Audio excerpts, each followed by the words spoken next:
It's a pleasure to have you join me on this virtual journey. Welcome. Hello, dear viewers. Get ready to expand your horizons as we delve into Horus name. The Horus name is the oldest known and used crest of ancient Egyptian rulers. It belongs to the great 5 names of an Egyptian pharaoh. However, modern Egyptologists and linguists are starting to prefer the more neutral term serekh name. This is because not every pharaoh placed the falcon, which symbolizes the deity Horus, atop his or in some cases, her serekh. With our curiosity piqued, let's embark on a dedicated exploration of heraldic appearance and its fascinating intricacies. The picture of the Horus name is made of 2 basic elements. A sitting or walking figure of a certain deity holds a rectangular, ornamental vignette, imitating the floor plan of a palace facade and the royal courtyard. The rectangular vignette is called serekh, after the Egyptian word for facade. There are countless variations of the facade decor in the serekh. The complexity and detail of the facade decor varied remarkably depending on the object on which it was present. It seems that no strict artistic rules for the design of the serekh itself existed. The name of the pharaoh was written inside the free space that represents the royal courtyard. Moving forward, we'll be taking a closer look at symbology. The symbolic meaning of the Horus name is still disputed. It seems obvious, at least, that the name of a king was addressed straight to the deity on top of the serekh. In most cases it was the falcon of the god Horus. This is based on the Egyptian tradition and belief that a living king was commonly the herald and earthly representative of Horus. A good example is the name of 2nd dynasty king Ranum. His name was written with the sign of the sun and the sign of a basket knob. Altogether, the name reads Lord of the Son of Horus, thus integrating Horus as the royal patron into the king's name. Scholars point to the symbolic and expressive strength of the Horus falcon, hovering high in the sky, stretching out his wings widely and seemingly looking over all of Egypt. This heraldic animal represented omnipresence and an outstretching power. Additionally, the names of early dynasty kings show, when translated, an astonishing aggressiveness, which clearly expresses the wish of Egyptian kings to be untouchable and undefeatable, thanks to the god Horus. During the 2nd dynasty, the serekh names of the kings reveal a rather peace-seeking nature, expressing the wish of the pharaohs to rule over an unwavering world full of order and harmony. The epithet of the Horus name of King Sekhemib, her Muzet meaning he who achieves Muzet, is the clearest early expression of this. As already mentioned, most Egyptian kings favored Horus as their dynastic name patron. In a few cases, especially during the midst of the 2nd dynasty, at least 2 serekh names seem to contradict the Horus tradition. The most prominent example is King Seth-Peribsen.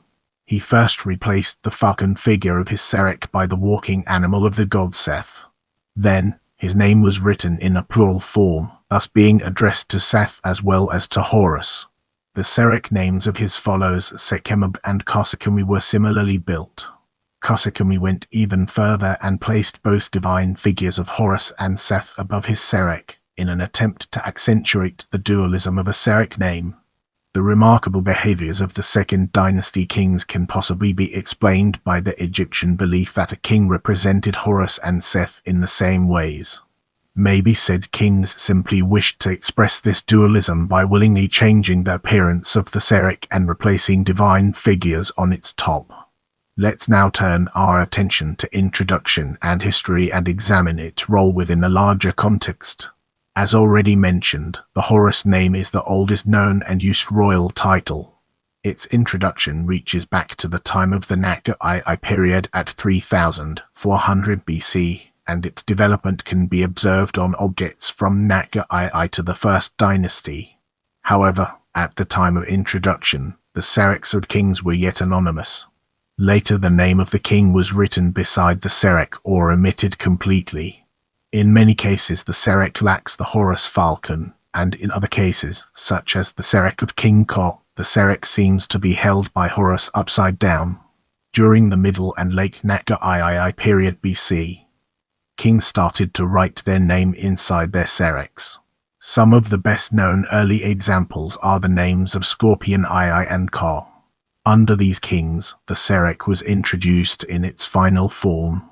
During the First Dynasty, an odd fashion can be observed on several clay seals from the Abydos tombs of King Horus and Queen Merenith. The Horus names of all archaeologically detected kings from Narmetex are listed in one single and smooth row.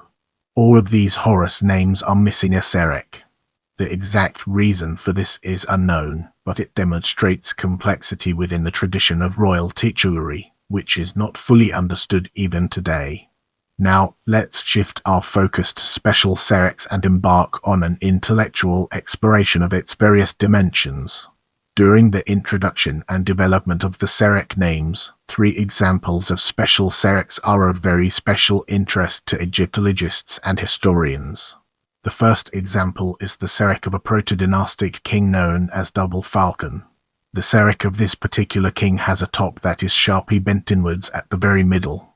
The inside of the serekh is filled with a great many little dots. This makes the upper part of the serekh look like the hieroglyphic sign of a two-topped mountain, the sign for desert or foreign land. A further curiosity of Double Falcon's serekh are the 2 falcon figures, each one resting on one corner atop the bent serekh and facing each other. Egyptologists and historians are convinced that this unusual king's name has a deeper meaning. Most possibly it points to Lower Egypt and Sinai, since Double Falcon's name has been found only at these 2 sites. A second unusual serekh is that of King Horus. It shows the Horus falcon reaching into the serekh with his claws and holding a mace and a shield, forming the word Aha, meaning fighter of Horus.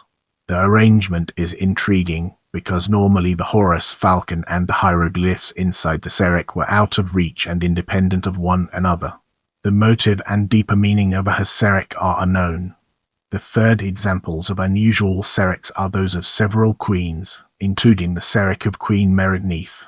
For a long time it was believed by scholars that the royal title of a serekh was reserved for male rulers only. For this reason, it was long thought that Merenith was a man, until mud seal impressions revealed the female title Mugness, mother of the king. The tomb stela of Merenith also proved the true gender of this queen.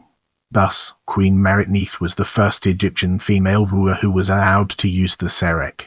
However, her serekh is surmounted by the standard of the goddess Neith, not by a falcon figure. A similar case is that of the famous Queen Hatshepsut of the 18th dynasty.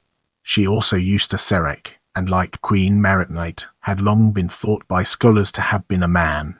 Another queen, Sobekneferu of 12th dynasty, also used a serekh.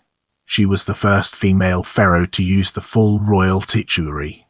Another possible female pharaoh might have been Queen Kenkazai of 4th dynasty. Nonetheless, these cases show that exceptions in the gender allocation of the serekh as a royal title were always possible. In fact, the ancient Egyptians seemed to have no bigger problems with being ruled by a woman. Don't forget to check out my other videos for more valuable content.